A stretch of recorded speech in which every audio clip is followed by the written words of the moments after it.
let's talk about getting more out of your kits. Today I'm going to share with you 8 ways that I have used my Altenew kit, which can really be applied to any stamp, stencil and die kit that you have. Hi everyone, I'm Steph from Chaos in the Craft Room. Thank you so much for joining me. Today I'll be sharing my creations using the new Build a Garden Morning Asters kit from Altenew, and this comes with stamps, stencils and dies for the flowers. The first few techniques that I'll go through today are the techniques that I use when I first pick up a new kit and want to get really familiar with how to use it and figure out exactly what colours I like to use for these flowers. And the next few techniques are ones that really help take your flowers to the next level. As with any Altenew kit, you always get this booklet within your new kit, and it goes through how you do the layering for each of the flowers, and it's very simple to follow. But if you'd prefer to watch me go through how to use them on a video, I do have a video that goes through that, so I'll add the link here in case you want to watch that step first if you have this exact kit. But in today's video, we're just going to focus on the techniques that you can use, or the techniques that I use. And if there's any extras that you use that I haven't mentioned, pop them in the comments below, as I would love to hear. But remember, you can use these techniques with any kits. In this specific kit, you get 4 stencils, and this is the 4th stencil with just some extra foliage. It doesn't get used to colour in any of the flowers. Only 3 of the stencils colour in the flowers. So stencil 1 and 2 colour in the large flower, and stencil 3 colour in the smaller flower.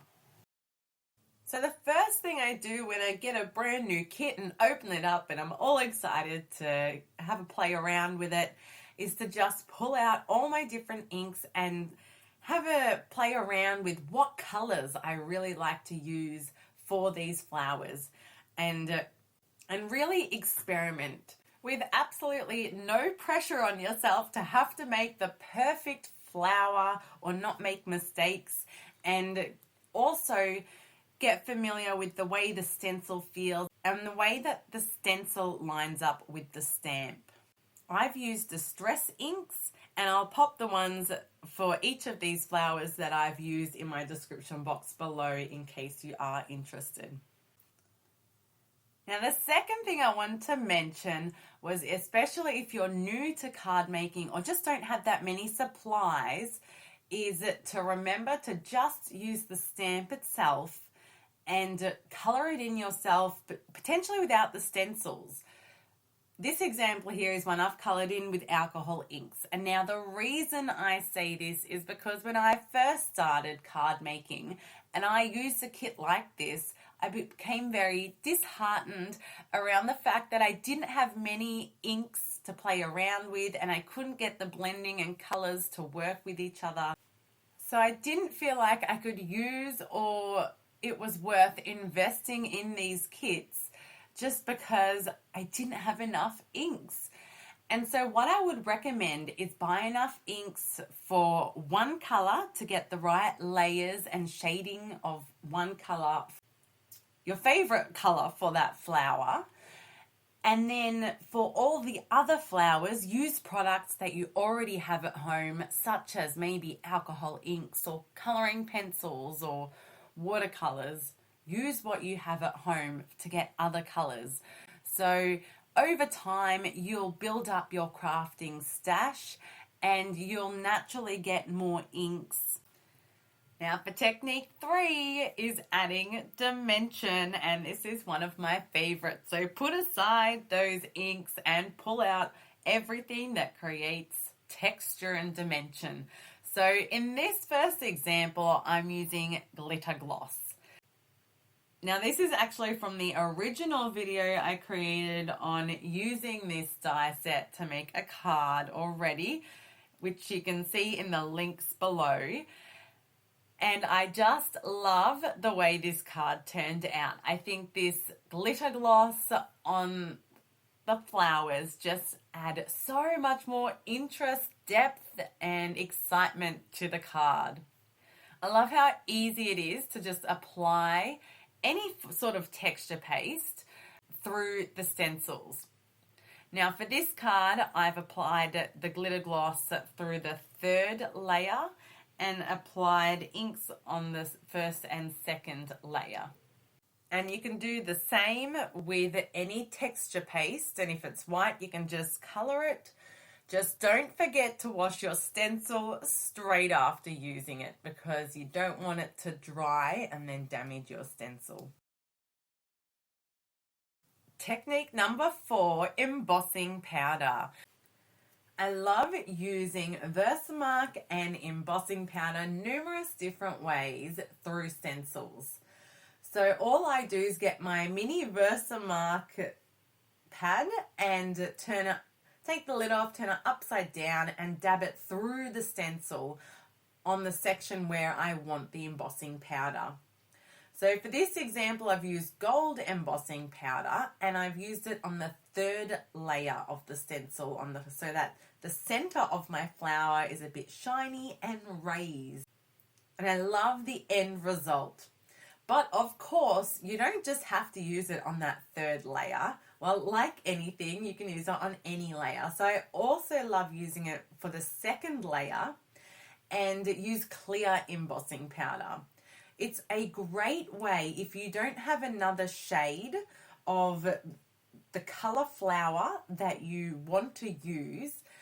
Using clear embossing powder makes it look like you have another shade, so that the light catches on slightly different sections of the card and gives it a slightly different tinge or look in that section. So a great way to make it look like you're adding layers of colors onto your card where really it's just a clear embossing powder.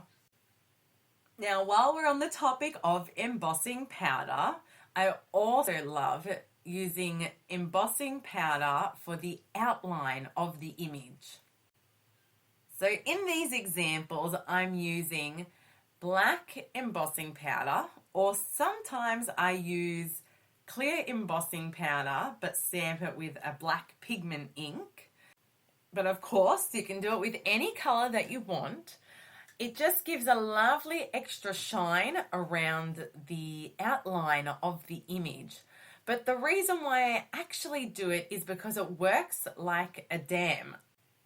And it holds in the color. So for example, when I use watercolors, I want it to stay in certain sections and I don't want the green of the leaves to start leaking into the yellow of the flower.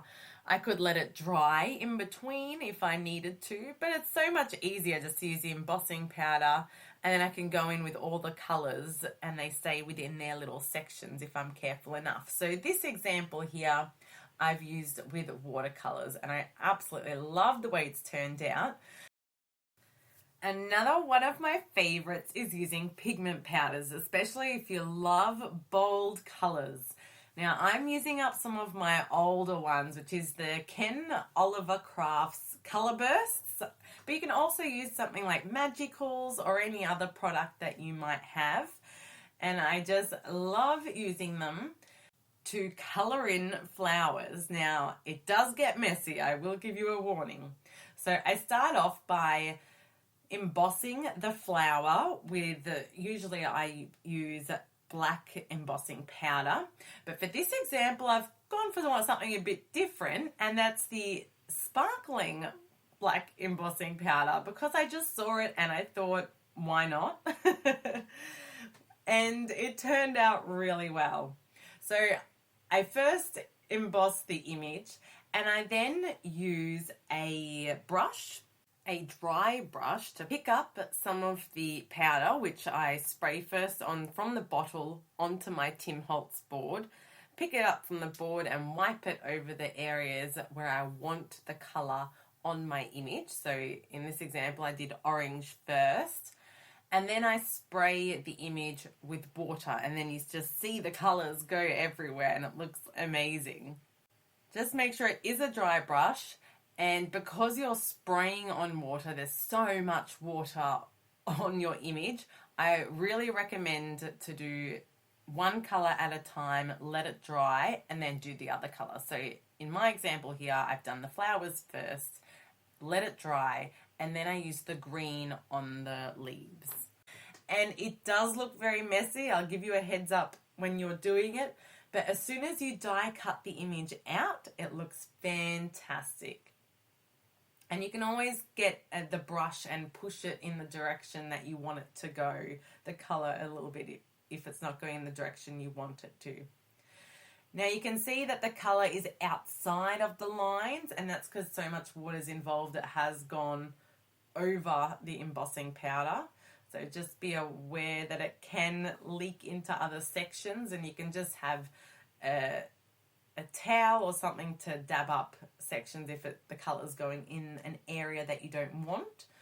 But I love the way it turned out, and that there's all these different colours randomly appearing in different sections of the petals and the leaves, which does the shading for you. So on to the next tip, extra die cuts. So with this one, there's a simple version and a not so simple version. So the obvious one that comes to mind that I know, I'm sure you've done before, is just cut out a few extra die cuts of white cardstock and pop it underneath your image. And that way it really lifts it up and makes the image stand out from your card. So this is something that I've used on this card example as well. And you can see how it really brings the flower out. Now the second option is, if you have these die cuts before sticking them down on another card or something, run it through your Big Shot. So the way I do this is I first run just a plain bit of paper through my Big Shot with the image in it, and it impresses the image. I did take a bit of time to fiddle around with my layers to make sure I got the layering right. But just pop it down. You can't see where the image is, so there's no point stamping it first. Do this step first, and then that's the way it looks when it comes out.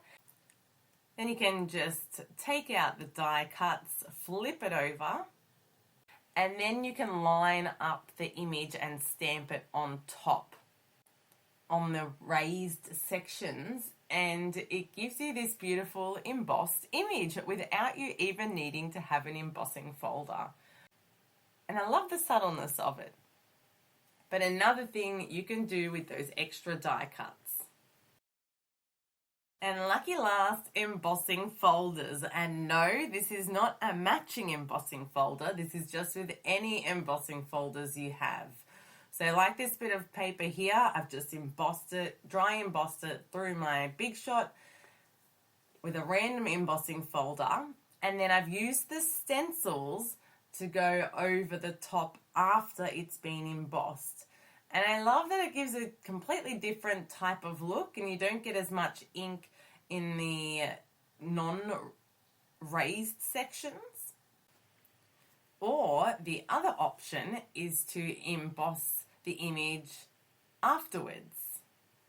So like with this flower, I've just coloured it in as per normal using my stamps and stencils, and then die cut it out, and then I've popped that in an embossing folder just with any random pattern that you want through my Big Shot, and this is the way it turns out. So you can use the embossing folder before or after you colour in the image. Thank you so much for watching my video today. If you have enjoyed it or got a few good tips, I would absolutely love your support to hit the like and subscribe button. And here's a recap of all the flowers we created today. Please pop in the comments below which one was your favourite, or if there's one that I didn't show that you like to do. In the meantime, happy crafting, and I hope to see you next time.